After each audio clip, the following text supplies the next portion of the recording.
I'm delighted to welcome one of our former colleagues back to talk with us. Jerry Richmond was for many years a member of the Science Board. She was confirmed last November as the Undersecretary of Science and Innovation at the Department of Energy. She's a wonderful scientist, has been recognized at extraordinary levels, but she's also a friend of NSF. And Panch and I jointly thought it would be wonderful to have her come back and share her thoughts about a little bit what it's like to be on the other side, but also to talk about opportunities, similarities, differences, and collaboration possibilities between NSF and the Department of Energy. So really delighted to have you here, Jerry, and the floor is yours. Well, what a treat it is to be here, just to see all of you again. It's sort of like going home, so this is really great. I want to just share a few slides with you that I sent forward. Hopefully they're there. But it's really to get across the idea that it's been a privilege to serve on the National Science Board, as it is a tremendous privilege to serve in this position as Undersecretary for Science and Innovation at the Department of Energy. And so just to give you a little bit of a background of what that portfolio is, so we can have much more time to talk about collaborations and the questions and issues that you have. I was confirmed as, the minute I stepped off the board, so back in November. So it's been a very good journey so far. So let's go to the next slide, and then I'll pop to different. Who's doing the slides? Great. Okay. So I'll point at you when we're ready to click, okay? All right. So we've got the Office of Science. So under my portfolio as Undersecretary for Science and Innovation, of course, all the fundamental sciences that overlap so beautifully with what NSF does in its portfolio with regards to the nuclear physics, high energy physics, and fusion, all of our basic energy sciences, and so forth. And then different than from the last administration, but not from the Obama administration, is then the applied science, which are, of course, very extensive also. And I got the electrical grid, I got solar, I got transportation, I got hydrogen, AI, critical minerals and materials, carbon management. I've been learning an awful lot about all of this, and I enjoy it very much.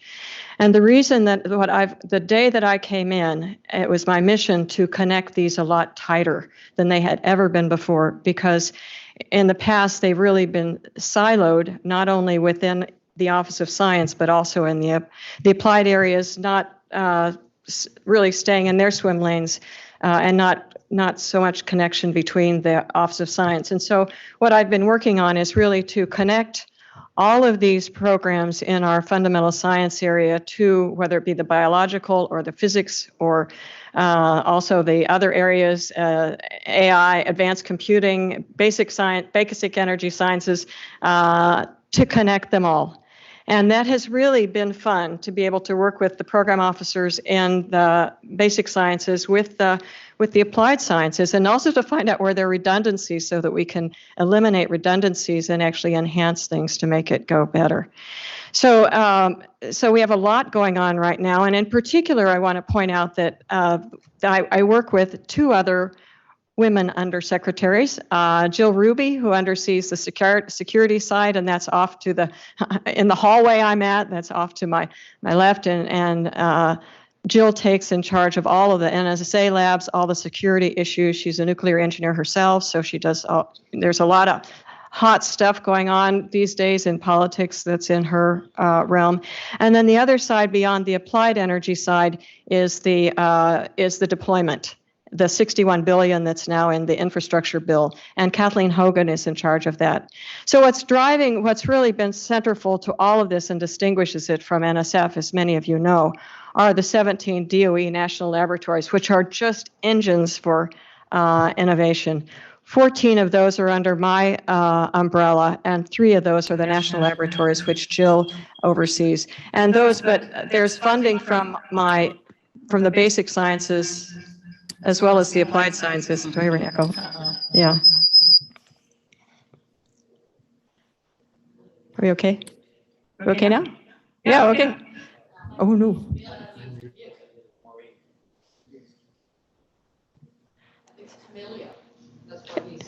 Oh. Okay. Is he mute? Okay. So as Julia knows, she knows the National Labs really well, having spent a good bit of her life there. But all of these do take funding from the applied sciences as well as the basic sciences.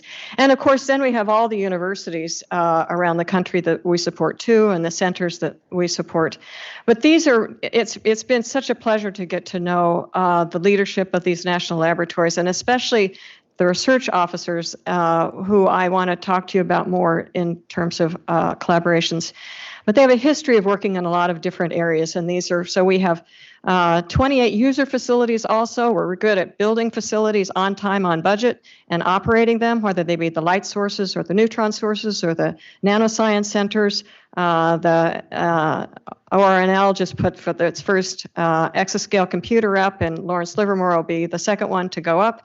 So there's a lot going on in the laboratories. And so I want to think about those too as we think about collaborations, because they are really there to collaborate with NSF and all the other agencies too, as they always have been. But they are truly jewels in what we do. And then, so one of the things that has hit in the most press and we're very excited about now, beyond the microelectronics and AI and other things that we do, are these energy earth shots. And these are really trying to identify and set up programs that target the remaining major RD&D breakthroughs to be achieved in the next decade to follow the president's goals. And we are very specific with regards to the criteria, so you can't just throw everything and call it an earth shot. But we really have identified areas where we can make a true advance in a decade, and all having to do with, as you see here, advance the reduction of greenhouse gas emissions, and also to solve those difficult problems that have been hanging out there that have stopped us from being able to make progress on the climate change areas, and demonstrate global leadership and engage stakeholders. This is a DOE. I've worked with the Department of Energy for over 20 years now in various capacities. This is a different DOE. It is energized by a secretary that's truly amazing, and outreach activities that are set to make sure that we hit every single part of the country and the globe in what we are doing. And to be able to go all the way from the basic research through the applied and then to deployment is tremendously exciting, but also a lot of work. So the 3 Earth shots that we have announced so far are on long duration storage, on carbon capture, and always do this, and a third one, hydrogen. And we have set with these first 3 targets, we have set to make sure that we have a financial goal to reach with regards to how much it's going to cost to have clean hydrogen in 1 decade, as well as what level of carbon capture, and especially just free atmospheric carbon capture, which we need to be able to do, so ambient carbon capture, as well as for batteries and battery storage. So tremendous amount of policy work that's gone into this in order to set up those goals. And again, those goals are to be implemented, or to be reached by taking the fundamental science all the way through the applied sciences and back out again.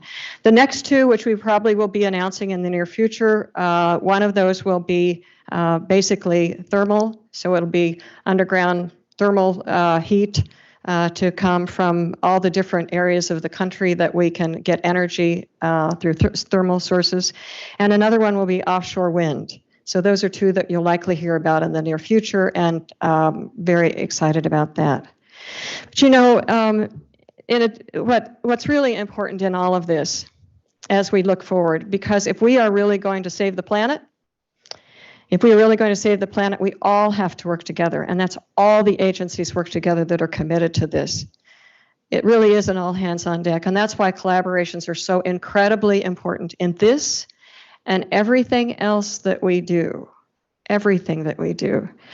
So these collaborations are so important because the quality and the productivity of the U.S. science and technology innovation system benefits from the diversity of funders, on research. So let me go to the next slide, my last slide. It takes all kinds to ensure a healthy planet and a sustainable future for all. And I've got a few of the logos of the agencies that we currently collaborate with. You know, unlike the proposal by Vanderveer Bush of a monolithic Department of Science, we now have the benefit of having a number of different science agencies that are funding sciences.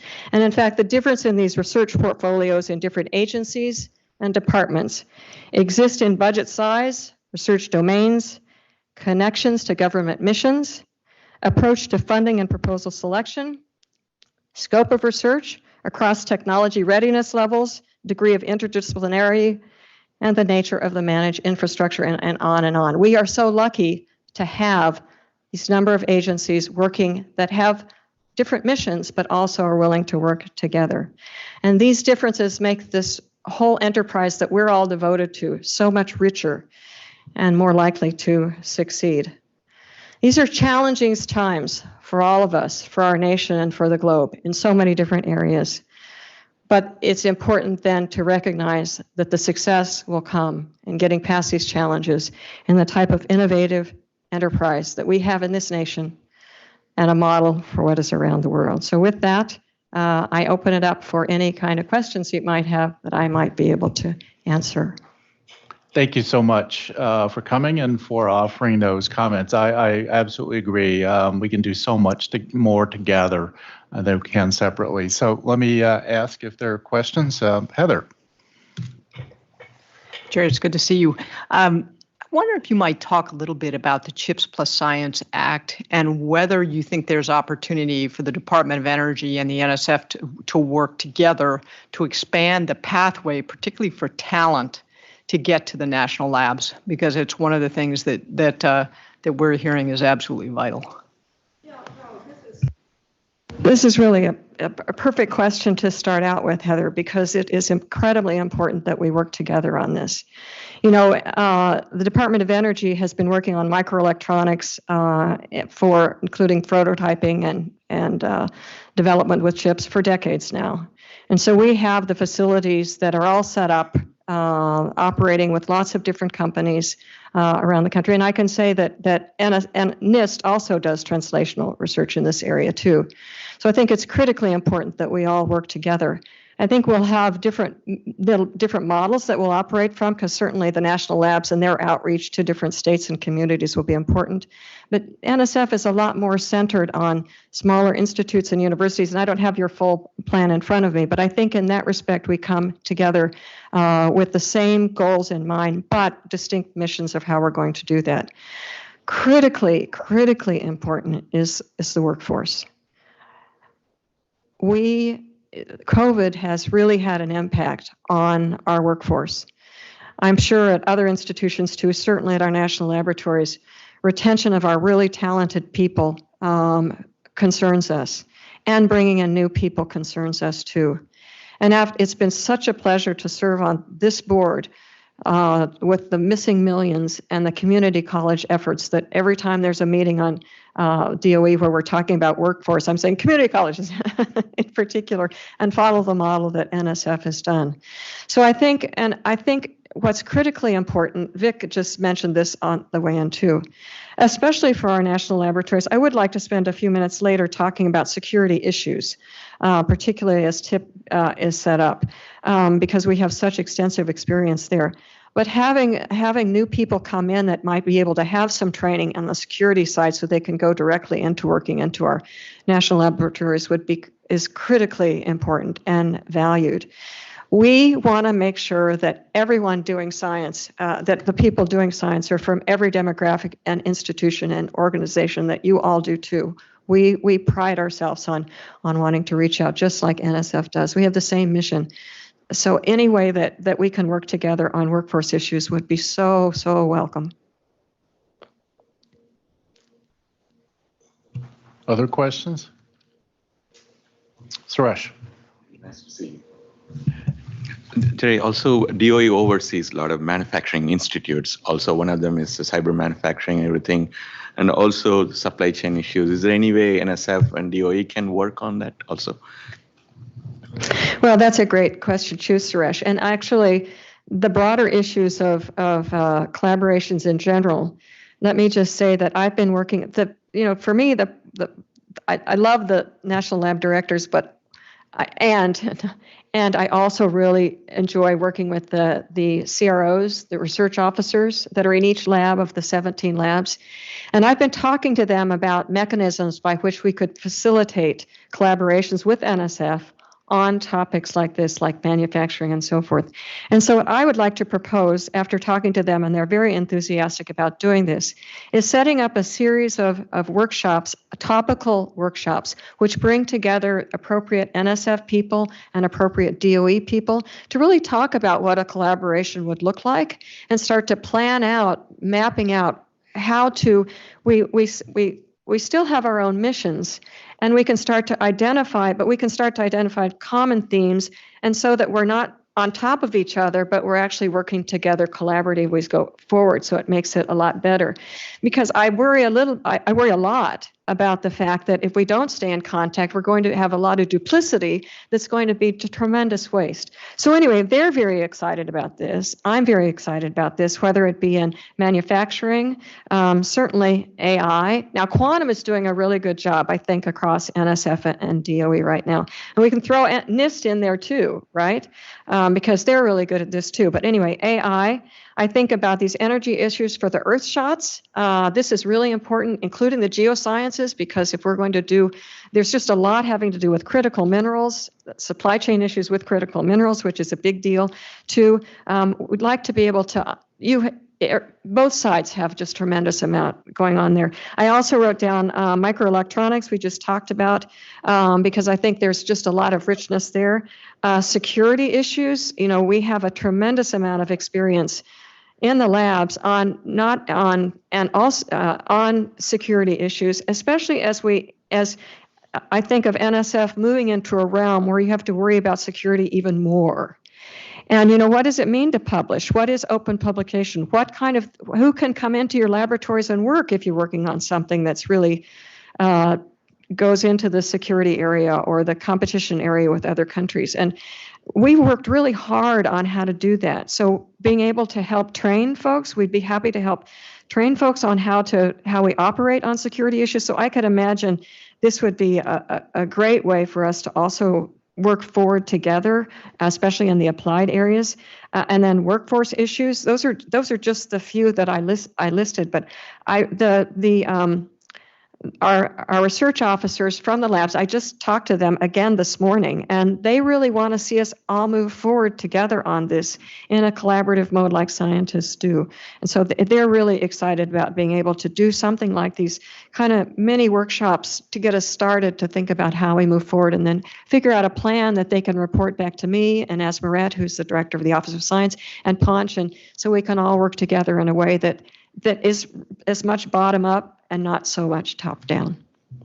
All right, Artie has a question remotely, and then Vic. Jerry, when you were on the board, you were concerned about the insufficiency of graduate funding. In partial response to your leadership here, the NSF has increased the graduate research fellowship stipend. What is the DOE doing in that area? The Oscar fellowships were announced in the fall, are actually in the spring, computer science. They are $45K a year. In 24, we have on the plan to create a graduate fellows program modeled after NSS that would probably be the fellowships in energy. And we are planning in the budget to start out with 300 of those at $45K with $15K to the institutions. And then we hope to expand those to 500 in the year after that. So everyone understands how important the graduate students are, and this insufficient funds for them to be able to pursue a graduate degree if they're from families or situations that have financial burdens. So Artie, you and me, we were pals on the board on this, and we had a lot of buy-in from everybody else. So I think of you all every day that I try to push on issues that I'm really happy that others have taken quite seriously. Those will come out of the Office of Science, but they will also be in the applied areas too. That's the plan. Great. Funding permitting. Jerry, glad to see you again. Welcome. Outside of the 17 laboratories and their national security mission that they have, outside of that, you can view all of those as also 17 regional innovation centers and working within their communities in terms of workforce development and other things. Could you share with us approaches you have towards engaging industry? How might we do that together as NSF as well as lessons learned?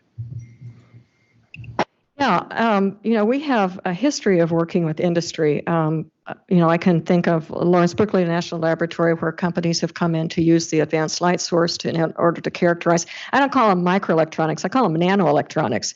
To be able to use the facilities there as well as other facilities. I can keep Oak Ridge, ARCA. They've all worked with a lot of industry before, and I think NIST falls into that category too. So I think with the three agencies, actually, we could work together to talk about and help in any way that we could to make those types of collaborations, because a lot of these industrial collaborations are not just located next to the laboratory, but they will be around areas that NSF plans to put their facilities and activities also. So there might be the possibility of introducing companies to some NSF facilities that might be closer to home that they could use, and while also either using the facilities of DOE or whatever. But we have a very robust collaboration with industry partners over decades now. So we'd be happy to see that grow by coupling in with the other agencies. It's just too important to miss that opportunity. Roger? Hi, Jerry. Hey, Ron. Thanks for being here. Jerry, I also want to ask about the relationships with some of the Department of Commerce institutes that have been set up. Mm-hmm. I was sort of surprised that the group I'm working with on the bioeconomy piece were not aware of the skill sets that are in some of the DOE labs. I wonder if there's been direct relationship with those centers and how best to, because they're struggling also with the workforce issue. As you know, many of these make relationships between industry and government agencies and so forth, and they're struggling with workforce in the bioeconomy side too. And I wonder if you can comment about the relationships that you've had or have created or established with those established centers of which Commerce is set up, either through NIST or others. Do you mean working with the Department of Commerce? Yes, with Commerce in that area. Yeah. So actually, I've met with the Undersecretary of Commerce and Lori Lacasio, and we're moving forward. Strong collaboration. She understands completely what we have at DOE in terms of our assets and so forth. She also appreciates that we can work together on workforce issues too, which we will be doing. But we're very excited to be able to move forward together, and especially when it comes to the fact that we do know how to build facilities. And we know how to do it well. And that's the point of some of these, is to create the facilities that are necessary for industry to grow from pilot scale to manufacturing. And that's right. And the money that's gone into deployment, the $62 billion that's in the deployment area has a lot of, my applied areas have more demonstration projects so that it de-risks some of these new companies coming in to demonstrate, on issues of manufacturing or other areas, so they can go to a place and be able to try it out. But the deployment actually is to even go further than that. It's actually to deploy, and it's to de-risk for small companies and large companies, so that they can test out what their ideas are, what their thinking is. It's also what they do at the national labs too. But I think this is critically important, because we have to be able to provide the opportunity for even small companies, small ideas, to test things out. And that's the area, exactly the area that I'm concerned about, of how well the centers know of the capabilities and capacities of the national labs. Mm-hmm. Yep. But I think, again, because a lot of the deployment is tied to the national laboratories too. So we can do a better job. We can do a better job of advertising what we do and making that connection. So we welcome anybody to learn more. We are in a bit the hidden jewels because we quietly keep it going. But it's just amazing what is going on at these laboratories that are really transformative. And also, it's very more team-oriented than universities. And what I love about the labs is we're working right next to somebody doing the applied work. You're doing the basic research, you're right down the hall for somebody doing applied. You know, what concerns me a lot, I have to be really honest about this. What concerns me a lot about as we're trying to move forward in these areas of great national importance, as well as on climate change issues, what I worry about is the model that we've had for basic science on choosing our merits, merit-based on number of publications and citations. And I do believe that puts a bit of a straitjacket on people that really want to be able to go outside of that swim lane. And so what I have been emphasizing is that I really want to have us be judging on exactly what the impact is and deciding how we judge on that impact. Because I worry about in some areas, in some fields, that this counting publications and citations is to our detriment. And it also, I believe, makes it less attractive for many students even getting out of graduate school to think about going into a new area or trying something different and going into applied area if they believe the rest of their career is going to be judged on how many publications or citations they get. So I think so that's what I've been talking to the laboratories about also. Let's not, publications are really important and they show productivity, but let's make sure that we're truly understand what the impact is that we want to have. And that's why broader impacts, in my mind, when it was first set up, was so important, because it did open that gate, begin to open that door on that we need to be able to judge things, judge science and impact beyond just what you publish. And that's my soapbox. We believe. Let's see. So Alan Stern and then Suresh Garamella. Thank you, Dan. Jerry, thanks for coming and speaking to us today, and thanks particularly for your service. They don't call it public service for nothing. I wanted to ask you about astrophysics, and in particular in the light of the recent decadal survey that's just come out. I wanted to ask what your thinking is about the DOE's support for astrophysics and how DOE and NSF can work together in the light of that new decadal survey. The decadal survey is really important, and it is a guiding light for us. Even though we've had collaborations in astrophysics over the years, it could be stronger. And I think, again, having a sense of from the group to report to me and Asmaret Birhay, even more so, and the director of the Office of Science, of how we might be able to make that collaboration even stronger. Because I think we are absolutely committed to it. We do have priorities with regards right now to be a lot of it focused on climate and clean energy, but we're not leaving behind all of the wonderful physics that we and NSF have worked so hard together on. Thank you, Jerry. Appreciate it. Good to see you. Suresh? Yeah. Hi, Jerry. Sorry I couldn't be there. It's okay.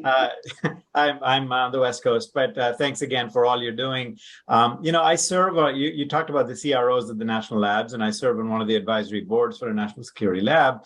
And, I guess I'm asking a question or hoping we can all come up with some better way of doing it, because each time this lab at least talks about AI and their work in data science or quantum or climate, and I bring up the various things that NSF is funding, different scale, different sort of scope, but there just does not seem to be a real institutional or other mechanism for, these national labs to sort of be aware of, collaborate with, complement, maybe not duplicate, benefit from, et cetera, the various things that NSF is doing. And I guess the reverse is true too. And so given your experience on our side and now with them, do you see a way that either the National Science Board or the National Science Foundation can perhaps help from our side to see how we can just bring these efforts together? Because I really feel like they would be far more effective, well, even more effective, if we could sort of build on each other's efforts. No, thanks for that question. I agree with you completely. And that's why I've taken a new tactic with this. And that's to go to the CROs of these labs and get them engaged in this, get their people, because they really know their teams in the laboratories, in fact, more than the directors do. So I apologize to any directors that are listening, but the CROs are really tuned into what's going in the lab. And that's why I propose doing these workshops together to learn from each other about what the plans are, because you can read about something, but you really need to be talking about what you're doing today. And this is scientist to scientist. This is engineer to scientist, engineer to engineer. And so that's where I believe that the impedance mismatch starts to break down that might be there by agencies. And so that's why I've taken this tactic to go this direction, because I think that will make it better. And I do have to say that what they report is that on the quantum side, that's working very well, and it's a model. It's a good model for how we go forward. Great. Thanks, Jerry. And maybe our program or assistant directors on the NSF side can have a strategy retreat kind of thing with the CROs or some such thing, perhaps. Maybe we can think about it on the NSF side as well. But thank you. The NSF side has to decide who's going to couple with them. What level do you want coupling with and it's not just the CROs. They're going to help put together the slate of people to work with. So, but connecting the CROs with who should be for the various programs and so forth as NSF, that's exactly what I meant, because that's the level we have to get things together so that then it can go further down into the integrating into the programs and the hands-on kind of activities going on. Panch? Jerry, delighted that you're here, and it was great having a conversation with you just a couple of weeks ago. First, I want to acknowledge the fact that DOE and NSF are wonderful partners for people who don't realize that we are partnering really well. So things are happening, and I'm so glad you mentioned that quantum is a great role model. But so is a number of other areas where we work together beautifully, which is in the area of research facilities. I mean, I'm so grateful to DOE's partnership in terms of Vera Rubin Observatory in Chile, as another example. And if you look at the engineering research centers, DOE has been a great partner on engineering research centers. So there are multiple facets of partnership between DOE and NSF over the years. And thanks to the great leadership from DOE and NSF over the years that has really built this partnership. When I talk to my ADs and ask them about the partnership activities with DOE, I mean, we won't have time to go through that. If I ask them to stand up and talk about that, they will celebrate the number of partnerships that are already there. We are at a moment, and I think you said it very well, we are at a moment of national importance where we need to do this at much larger scales, much more systemically, and organize this in a much more structured way.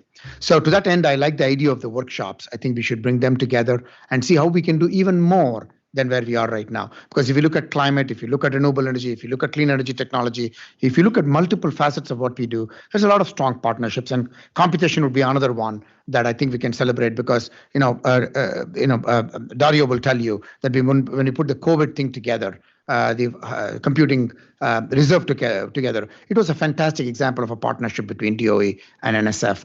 And so I think this is a moment, as you said, to do more, better, faster, stronger. So I think we should just organize these workshops around thematic topics that we can think that we can bring more intensity. And on the translational piece, since TIP is exactly that, we are talking about how might we celebrate impact, not through just publications and other things, even through other programs at NSF. So that might be an excellent area also that we can start to look at it, because we are, after all, looking at the scientific community through the same lens. And so I think it'll be very good to look at that. So thank you so much for coming, and your comments were very appropriate. And I think this will hopefully start with our conversations prior, hopefully start a new era of DOE and NSF partnership at strength. Thank you. I spoke at PCAST last week, and they asked about NSF DOE partnerships. And I had 2 full pages of a list of all the different partnerships that we had. And so I didn't have time to do them. So I just shook them up there. I think I agree completely, Panch. We're exactly on the same page. Historically, there have been issues with regards to NSF and DOE. We have to acknowledge that. And it's time to move beyond it. It is time to move beyond it, because we can't afford to have those difficulties anymore. But I think that when we're talking about collaborations, I made these notes, these interactions that we have, the types of collaborations that we have, they must be well-defined in scope, commonly held outcomes that can be well managed between the two agencies. And we must understand that the scope, both at the high level and at the program level, must be coordinated together. Because as you know, Panch, we can be talking at this level, but if it's not making it down to this level, then it's not going to go anywhere. But again, the advice that I got from the CROs this morning was just that, for the ones that have worked well with NSF, they have been well-defined scope, commonly held outcomes that can be managed between the two agencies. And so, and also that whether it's NSF, DOD, NIST, or DOE, each must be able to call something their own also, right? Because we all have our separate missions. But that said, we must be careful that when we are talking about collaborations, that we acknowledge every agency that's working on it too. Because the worst thing happened is a success comes and only with a partnership and only one agency attributes it to themselves. So I'm not pointing at any fingers because we've all been in those situations before. But those are the kind of things we have to be careful of. And we have to trust. It all comes down to trust, right? It all comes down to trust. Yeah. So I wanted to maybe take Chair's prerogative and ask a question. We've all been really excited that the CHIPS and Science Act passed, and a lot of heavy lifting by lots of people to make that happen. Some funding there, but a lot of authorizations, and we've seen multiple times over the last 20 years where authorizations have happened. I call it the poetry of dreams, and then the prose of appropriations don't follow. So, and I agree with you that this is, I think, a really critical point for the country. Any thoughts on how we can best make the case that the innovation engine runs on both ideas, but also on cash, and that we need to think about how to invest in the future and how to generate the political support for those appropriations? Well, Dan, I wish I had the golden answer to that. But I think there's one thing that we really need to keep in mind, and that does go with partnerships. This is an administration that wants to see agencies working together. And so if we all go in with a united front, as Panch knows, on the issue of AI, working together on AI to be able to push it through with various ways through OMB, I think adding NIST to that coupling would be a good thing to do, because that's what this administration wants to see, and frankly, that's what we want too. So I think the more we look like we're partnering with each other rather than competing with each other, we will go further. That's my hope. That's my wish. And so, if one agency fighting is part of it, but if we're all in there pushing together with the same passion, I think we're going to have a lot better chance. All right. Thank you. I completely agree. Thank you very much. Any final questions from anyone? Well, let me thank you again for coming and talk to us. I know your time is precious. We're really delighted you're back with us today. And thank you for all that you're doing on behalf of the country as well. Well, thank you for inviting me. And it's so great to see all of you guys. So it's really good. Okay. Thank you. Take care.